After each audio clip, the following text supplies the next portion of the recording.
Ahoj lidi, vítám vás u nové série, která se bude jmenovat DOS Games a jak vidíte, budou to hodně staré DOSové hry, které si pamatujou spíš ty starší ročníky, ale třeba tu hru si pamatuju, já ji hrál, když jsem chodil asi do první, druhé, třetí třídy.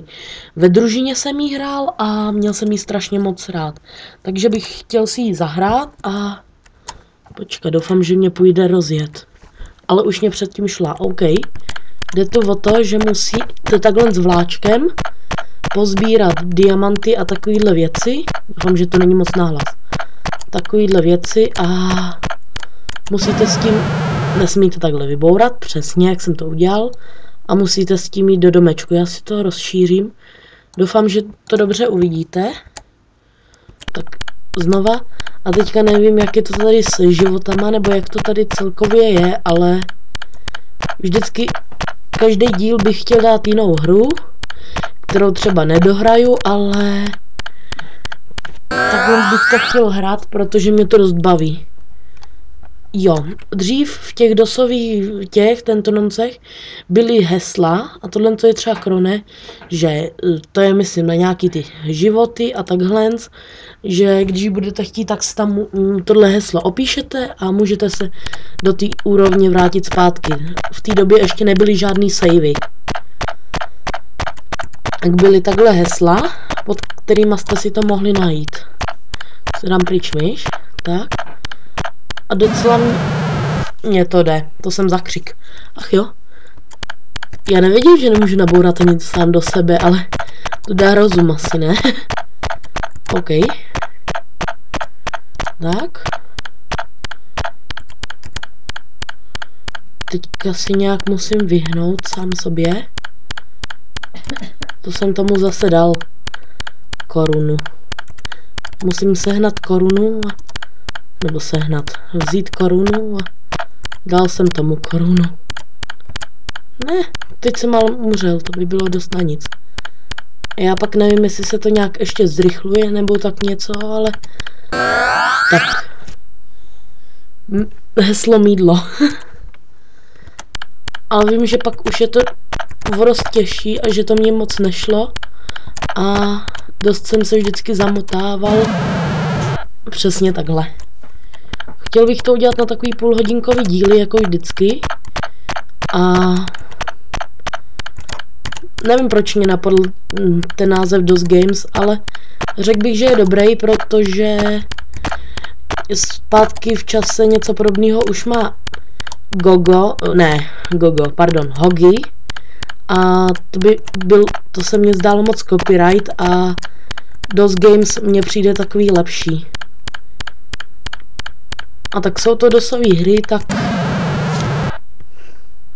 já melu a kostičku před cílem. OK, to nevá. Rozhodně budu hrát i jiné hry, třeba Aladina a takovýhle hry. Nejen tu a zatím mě to baví. Tohle snad bývaly první hry, které jsem kdy v životě hrál. Takovýhle základní. To jsme hráli ve družině, teď už tam jsou jiný počítače, už ani do družiny nechodím, ale to byl takový starý dosový počítač. Heslo leden. A na to mě strašně bavilo hrát. Určitě, když si stáhnete DOSBox, to je virtuální DOS, já to hraju na Windows Home Premium, a když budete mít ten DOSBox, tak si to můžete takhle taky zahrát, protože Windows pro tohle není kompatibilní. Já teďka mám strach, abych neudělal kravinu. Jo, to jsem teďka malinko asi udělal, protože se nebudu moct nebo mít jak vyhrabat odsud. Tohle kolo už mě nešlo nikdy. To si pamatuju, je to myslím na 50 kol. A tak asi ty díly půlhodinový nebudou, protože vždycky se zaseknu u nějakého kola, který mě nepůjde, takže třeba budou ty díly 10minutový, 5minutový. Hlavně bych chtěl, abyste se podívali na ty videa, na ty hry a řekli, co si myslíte, jak vás to baví a takovýhle věci. Byl bych rád, protože tohle je zase jiná éra. No, super. Jakoby v tom hraní jsou to jiný hry, nejsou to žádný střílečky, má to úplně jinou grafiku a prostě jsou takový jednoduchý. Ne jako ty dnešní, kde se jenom střílí a takhle. Tak. Prostě mají logiku. Třeba bych chtěl hrát Pac-Mana, což určitě znáte, což je dost známá hra. A všechno se to budu snažit hrát přes ten DOSBox. A je to jakoby, mám to v češtině. A když dám F4, jo, tak mě to ukáže takhle z heslo. OK. Co se teďka, když jsem to podělal, jo, dobrý. OK. Už jsem myslel, že jsem něco podělal. Tak. Samozřejmě chvíli jsem si tady s tímto DOSBoxem hrál. Snažil jsem se to tady naprogramovat a pak jsem zjistil, že nejjednodušší způsob je, jak to spustit, že na tu DOSBox exe, jakoby na to spouštěcí, přímo tu hru přesunu. Takže takový paradox. OK. Takže já to stopnu a až se dostanu přes tohle kolo, tak se vrátím. Tak se... Počkat, jo. Tak se hlásím zpátky, už to nahrává, jo. A teď jste možná viděli, že už jsem to dohrál. A jestli mám jiný hlas, tak se omlouvám, protože jsem nastydlej a... Dobrý, takže heslo strop, super. Je krávy. Když jsem nemluvil, bylo to celkem lehký, ale jakmile mluvím, tak je to bohužel těžký, no.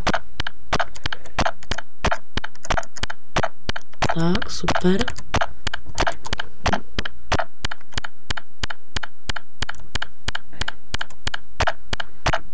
Fakt to je taková hra kostičkovaná a mně se dost teda líbí, osobně bych řekl. Je to něco jako, ne Minecraft, ale je to jakoby spíš kostičkovaný a teď jsem udělal asi chybu. Ne, neudělal, dobrý. Dobrý. Tak. A jsem v dalším kole. Heslo Lilie. A je. Třešně. Jak vidíte, vlevo dole se mě načítá skóre a vpravo dole vidíte scény. A ty hesla tam jsou, myslím, že se tak doháje. Měněj, že to jsou jakoby hesla k tomu skóre vždycky nějak. Že se to k tomu počítá, ale už nevím jak, to je jedno. Tak. Teda přiznávám se, ten zvuk je dost jak bych to řekl, takovej. No prostě je to stará hra, no. A jdeme do cíle. Super. Scéna rybka. A co je nejhorší, když tady něco seberete a chcete jít takhle jet zpátky. Jsem vám jenom teďka ukázal, to je fakt na nic, protože když chcete jít zpátky, tak jakoby pojedete do toho vagónu a ta hra to pochopí tak, že jste jakoby nabourali a je po vás. Což je logicky, když se otočíte na trati a za váma jsou vagóny, tak asi jima taky jen tak neprojedete. Ne.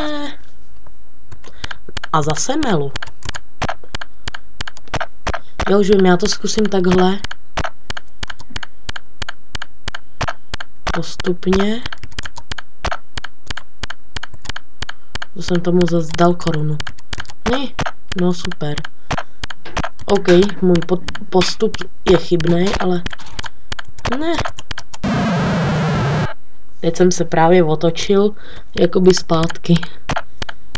Čekat, tak nejdřív vezmeme tyhle ty diamanty, nebo co to je. Vypadá to teda jak diamant, ale je to jak z Minecraftu smaragd. Tak. Tak.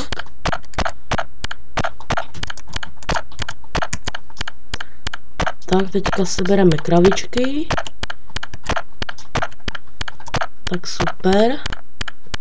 Natáčíme 10 minut 10 vteřin. Ne, no, super. Teď jsem se tady zamotal, ale úplně zamotal.